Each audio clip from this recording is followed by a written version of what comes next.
Hello, my name is Aaron, and I recently took the exact course that you are sitting in right now. I had Dr. Gentry as my instructor, and in this course, you're going to do something called the case study. So, the first thing you do when you hear about any assignment as a student, as everyone would, the first thing you do is you open it up and you look at it. I want to know everything I'm going to have to do to get this grade so I can bounce off out of here and get to the next part of what I need to do to become a teacher. When you look at this case study and see how much it entails, your brain just, I mean, it's a lot, right? It's really not. And we'll talk about that in a minute. But we're going to talk about the case study. I call it the marathon, and I do that because it is a marathon. It is not a sprint. You cannot sprint in this. It is a marathon. You got to pace it. So, what is the case study? It's a comprehensive study of one student, and it's extremely detailed. It's accomplished over 6 sessions. And now I took 7 on mine because I had a lot I wanted to do with my kid, and it's a lot of work. And after the first session, I was like, whoa, I'm gonna have to get myself together to make sure I get this done the way I want it to get done. I'll get to that a little later too.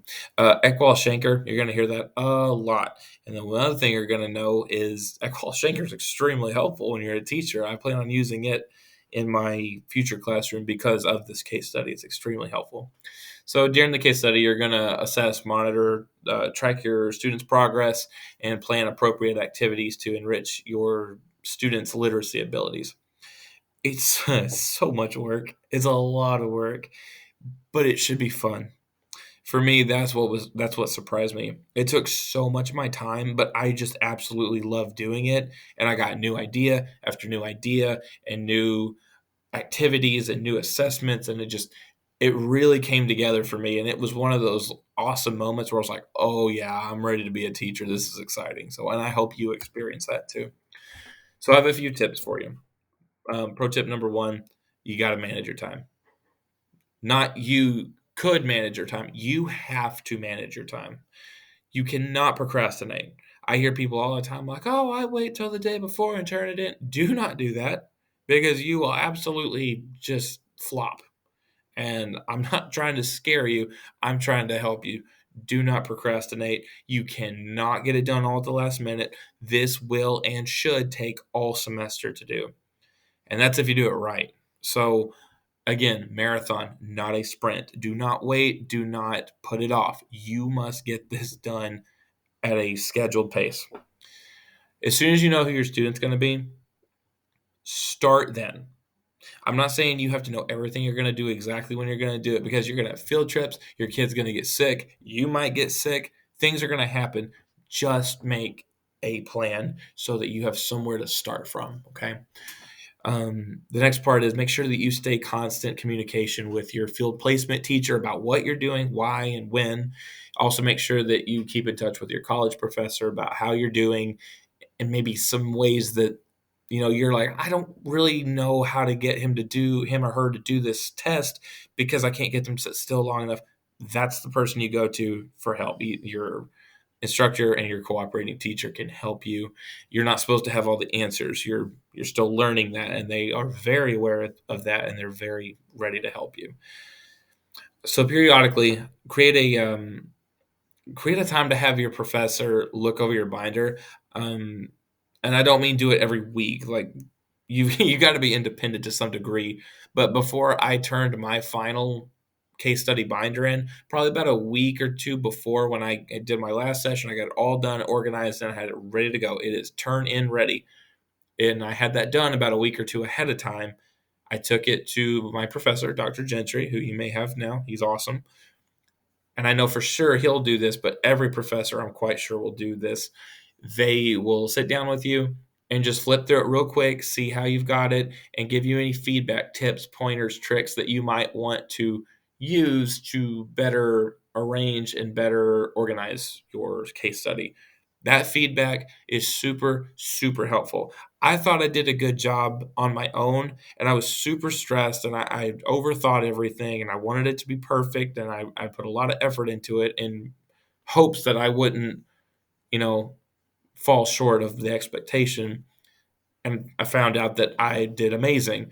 But that feedback is where I knew how well I had done, and I can't tell you how nice that was. So, like I said, don't do it all the time, but maybe once or twice throughout the process, just, set up a time with them, bring it in, have them look over it.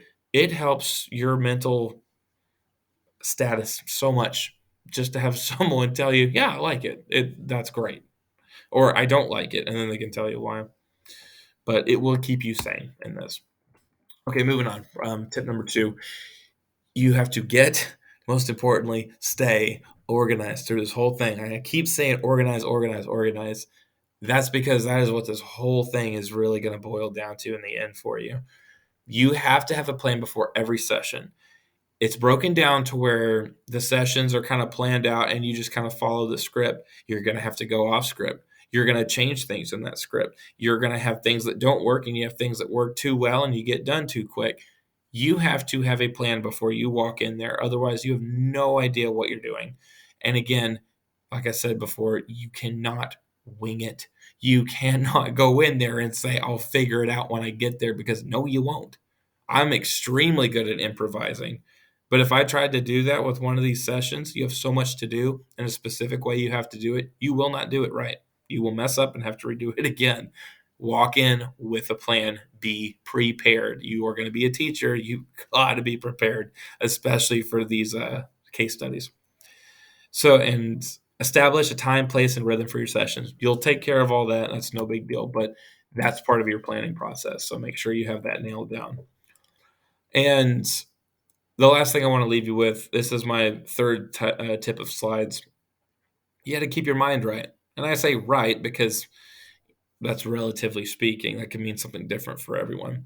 But here's what I want you to keep in mind: keep yourself in mind. Often we get so busy and what does my professor want, and my friends and my family, and this and that and this and that. You also need to take care of you. This is very stressful, and to get this done the correct way on time, if you don't take care of yourself, no one else can. You have to keep you good, okay? Take care of yourself and make sure, because unless you take care of yourself, you can't take care of anyone else. So please remember that. Keep your schedule lined out. Again, that's all about organized, but make time for you. Okay? Take time to sit back and get yourself together so that you can give your students the best you that you can deliver.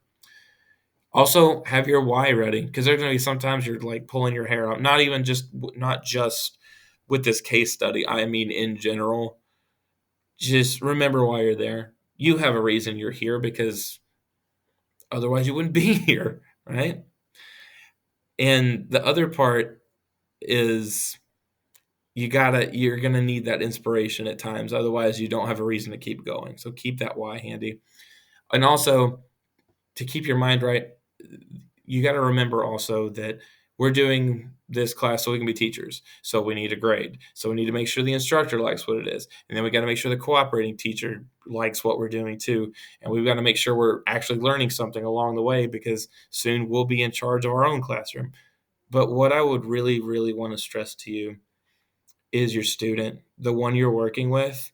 This is a real live human being whose life that you are going to directly impact with this case study.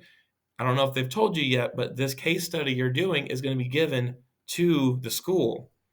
Everything you do is going to help that kid. My case study helped my kid with this his 504 and their IEPs, all that good stuff. It all went into that decision making process. And the progress he made with me actually helped him get a better academic plan together. So I actually know that I directly helped someone, and you're going to do that too. So as you're doing this, yes, you want to do well in the grade, but you've got to make sure that you realize you're literally working with someone's academic career and somebody's child, somebody's life at school is in your hands to this degree. You're going to be making decisions directly impacting how that kid does. And the last thing I want to leave you with, and it's a bit cheesy, I'm sorry, but this is a lot of information, and I know that, and your professors know that. But if you haven't heard it today, if you haven't heard it in a while, I want to be the one to tell you, you're doing a good job. You really are. It's amazing you've made it this far. You've worked so, so hard. Believe me, I know because I was there too. But you're doing a good job and you're a great person. I can already tell because otherwise you would have chosen something easier. You're here because you have a passion for what we do. And the world needs more people that are passionate, just like we are together. So that's all I've got for you. Best of luck out there. You're going to do great. And be proud of yourself. I'm proud of you, but you probably don't even know me. That doesn't mean a lot. Be proud of yourself. Don't wait until you get to the end of your goal to be proud of yourself. Be proud of the steps you take, including this one right here. So, thank you so much. And you're going to do fantastic. I can't wait to hear about how well you did. If you guys need anything or have any questions, reach out, talk to me, talk to your professors. They can get in contact with me for you and anything you need, let me know. So, take care. Good luck out there.